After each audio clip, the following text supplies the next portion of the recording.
एक मुकद्दस शहर जिसे बैतुल मुकद्दस या यरूशलेम के नाम से जाना जाता है। इस शहर को दुनिया के सबसे पुराने शहरों में से एक माना जाता है। इस दुनिया की तारीख में अभी तक सबसे ज्यादा इंसानों की जानें इसी शहर के लिए ली गई हैं। और ये कहना बिल्कुल भी गलत नहीं होगा कि जितनी ज्यादा जंगें इस शहर को हासिल करने के लिए लड़ी गई हैं, शायद ही हिस्ट्री में इतनी ज्यादा जंगें किसी और शहर के लिए नहीं लड़ी गई हों। दोस्तों, इस शहर के बारे में यह भी कहा जाता है कि इस शहर का जर्रा जर्रा मुकद्दस है। दोस्तों, आपको बताते चले कि ये दुनिया का इकलौता ऐसा शहर है जिसको तीनों ही इब्राहिमी मजहबों यानी कि यहूदियों और ईसाइयों के साथ साथ मुसलमानों में भी हद से ज्यादा मुकद्दस माना जाता है। यहूदी मजहब के मुताबिक हमारी दुनिया की शुरुआत इसी शहर से हुई थी। साथ ही साथ इब्राहिम अलैहिस्सलाम ने अपने बेटे की कुर्बानी की तैयारी भी इसी शहर से शुरू की थी। इतना ही नहीं, इसी शहर में वो दीवार भी मौजूद है जिसको यहूदी मजहब में सबसे ज्यादा पवित्र जगह माना जाता है। ये वही दीवार है जिसको वेस्टर्न वॉल कहते हैं और ये दीवार गिरिया के नाम से भी जानी जाती है। आपको बताते चलें कि ये दीवार उसी हैकल सुलेमानी का बचा हुआ बाकी हिस्सा है जिसको हजारों साल पहले हजरत सुलेमान अलैहिस्सलाम की तरफ से बनवाया गया था। दोस्तों, वहीं ईसाइयों का मानना है कि इसी शहर में हजरत ईसा अलैहिस्सलाम की पैदाइश की जगह मौजूद है, बल्कि यही वो शहर था जहां पर ईसा अलैहिस्सलाम को सूली पर भी चढ़ाया गया था। साथ ही साथ ईसाइयों का सबसे मेन कलीसा भी यही मौजूद है। और अगर बात करें मुसलमानों की, तो इस शहर में अल अक्सा नाम की वो मस्जिद मौजूद है जिसको इस्लाम धर्म में तीसरी सबसे पवित्र जगह माना जाता है। यानी मक्का मदीना के बाद मुसलमान अगर सबसे ज्यादा अहमियत किसी जगह को देते हैं तो वो यही जगह है। इसके अलावा मुसलमानों के लिए ये शहर किबला अव्वल भी है, क्योंकि काबे से पहले मुसलमान इसी शहर की तरफ मुंह करके नमाज पढ़ा करते थे। दोस्तों, हमारे आखिरी पैगंबर यानी हजरत मोहम्मद सल्लल्लाहु अलैहि वसल्लम ने जब मेराज का सफर किया था तो यही वो शहर था जहां अल अक्सा के अंदर पैगंबर हजरत मोहम्मद सल्लल्लाहु अलैहि वसल्लम ने सभी नबियों की इमामत की थी। इसके अलावा हजरत सुलेमान अलैहिस्सलाम और हजरत दाऊद अलैहिस्सलाम जैसे बहुत सारे बड़े बड़े नबियों की कब्रें भी यहाँ पर मौजूद हैं, जो शहर की अहमियत को और भी ज्यादा बढ़ाती हैं। दोस्तों, शायद यही वजह थी कि हिस्ट्री में इस शहर को हासिल करने के लिए मुसलमान और ईसाइयों के बीच एक के बाद एक जंगें होती रही। मुसलमानों और ईसाइयों की ये जंग कई सदियों तक चलती रही थी। दोस्तों, आप जानते हैं आखिर इस शहर की शुरुआत कैसे हुई? आज से तकरीबन 7000 साल पहले भी इस शहर के अंदर इंसानी आबादी हुआ करती थी, जो इस शहर को पुराने शहरों में से एक शहर बनाती है। इस शहर को सबसे पहले हजरत दाऊद अलैहिस्सलाम ने फतह किया था। ये वही दाऊद अलैहिस्सलाम है जिन्हें यहूदी और ईसाई धर्म में डेविड के नाम से जाना जाता है। दाऊद अलैहिस्सलाम ने इस शहर को फतह करने के बाद इसको अपनी सल्तनत की राजधानी बनाया। हजरत दाऊद अलैहिस्सलाम ने इस इलाके पर तकरीबन 33 साल तक हुकूमत की थी। उसके बाद उनकी हुकूमत उनके बेटे हजरत सुलेमान अलैहिस्सलाम के पास चली गई। ये वही हजरत सुलेमान अलैहिस्सलाम है जिनको सोलोमन के नाम से भी जाना जाता है। सुलेमान अलैहिस्सलाम ने ही हेकल सुलेमानी नाम की मशहूर इमारत को भी बनवाया था जिसके अंदर ताबूत सकीना को रखा गया था। दोस्तों, ताबूत सकीना हद से ज्यादा खास हुआ करता था। इस संदूक के अंदर पुराने गुजरे हुए नबियों के तबर्रुकात रखे हुए थे। दोस्तों, हजरत सुलेमान अलैहिस्सलाम के चले जाने के बाद इस शहर में बहुत सारे उतार चढ़ाव आते रहे। इसके बाद 598 BC में यानी कि हजरत ईसा अलैहिस्सलाम से भी तकरीबन 600 साल पहले बाबुल के बख्त नसर नाम के एक जालिम बादशाह ने इन लोगों के ऊपर हमला कर दिया। यरूशलेम शहर पर हमला करने वाले बख्त नसर ने न सिर्फ इस शहर को पूरी तरह से बर्बाद कर दिया, बल्कि हजारों बनी इसराइलियों को मौत के घाट उतार दिया और इससे कहीं ज्यादा यहूदियों को गुलाम बनाकर वो अपने साथ बाबुल में लेकर चला गया। शहर की इस तबाही में हेकल सुलेमानी नाम की वो मशहूर इमारत भी पूरी तरह से बर्बाद हो गई थी और इस इमारत के अंदर मौजूद ताबूत सकीना नाम का वो मुकद्दस संदूक तो ऐसे गायब हो गया कि उसका आज तक किसी को भी पता नहीं चल सका है।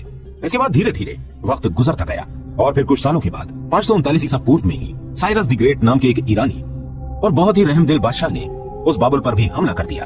साइरस द ग्रेट ने न सिर्फ बाबुल को फतेह किया बल्कि साथ ही साथ इन सभी गुलाम यहूदियों को भी आजाद करके इनको अपने वतन जाने की इजाजत दे दी। ये लोग न सिर्फ अपने वतन में वापस हुए बल्कि इन्होंने साइरस द ग्रेट की मदद से उस मशहूर इमारत को फिर से बनवा लिया जिसको हैकल सुलेमानी के नाम से जाना जाता था। वक्त ने अपने आप को एक बार फिर से बदल डाला और 70वीं ईस्वी में उस दौर की दुनिया की सबसे ताकतवर सल्तनत यानी कि रोमन सल्तनत ने यरूशलेम शहर पर हमला कर दिया। रोमन शहंशाह यानी टाइटन जब इस शहर में दाखिल हुआ तो उसकी फौजों ने इस पूरे शहर में आग लगा दी। साथ ही साथ हेकल सुलेमानी नाम की उस इमारत को भी पूरी तरह से फिर से बर्बाद कर दिया। जैसे जैसे वक्त गुजरता गया वैसे वैसे यहूदियों का रोमन एम्पायर के अंडर में रहना और भी ज्यादा मुश्किल होता गया। 135 ईस्वी में जब यहूदियों ने रोमी सल्तनत के खिलाफ बगावत करने की कोशिश की तो रोमी फौजियों ने बगावत के जुर्म में इस पूरे शहर पर हल चलाकर इसको पूरी तरह से वीरान कर दिया। और दोस्तों, इतना ही नहीं, यहूदियों से हद से ज्यादा नफरत की वजह से रोमी लोगों ने अब उस खास जगह पर कूड़ा और गंदगी डालना भी शुरू कर दी कि जहां पर किसी दौर में हेकल सुलेमानी हुआ करता था, यानी यहूदियों की सबसे पाक जगह। यह शहर कई सदियों तक वीरान रहा और आखिरकार 638 ईस्वी में मुसलमानों के दूसरे खलीफा यानी हजरत उमर रजी अल्लाह तआला अन्हु ने इस शहर को रोमन एम्पायर से फतेह कर लिया।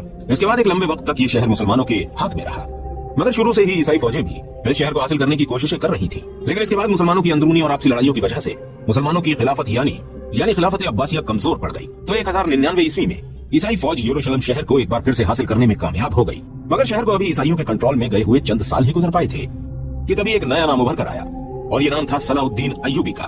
वही सलाउद्दीन अय्यूबी जिसने बचपन से ही इस बात की कसम खा रखी थी कि वो हर हाल में ईसाइयों से इस शहर को दोबारा हासिल करके रहेगा।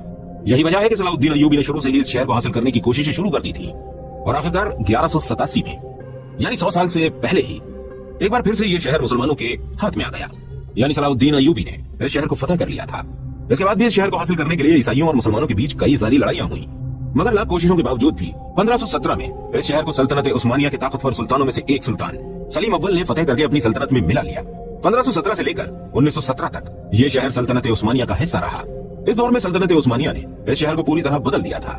सल्तनत उस्मानिया के दौर में ही यहूदियों ने इस शहर में आकर अपनी अलग अलग रियासतें बनाने की प्लानिंग शुरू कर दी।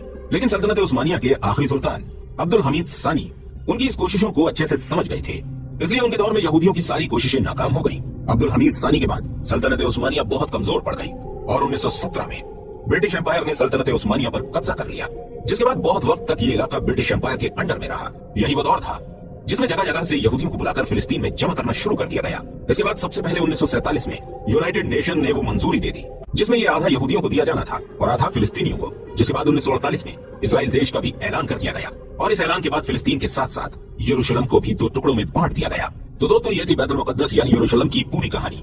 उम्मीद करते हैं आपको ये वीडियो पसंद आई होगी। इसी तरह की और वीडियोस को देखने के लिए हमारे चैनल को सब्सक्राइब करना बिल्कुल मत भूलिएगा। मिलते हैं आपसे अगली वीडियो में, तब तक अपनी खास दुआओं में हमें जरूर याद रखिएगा।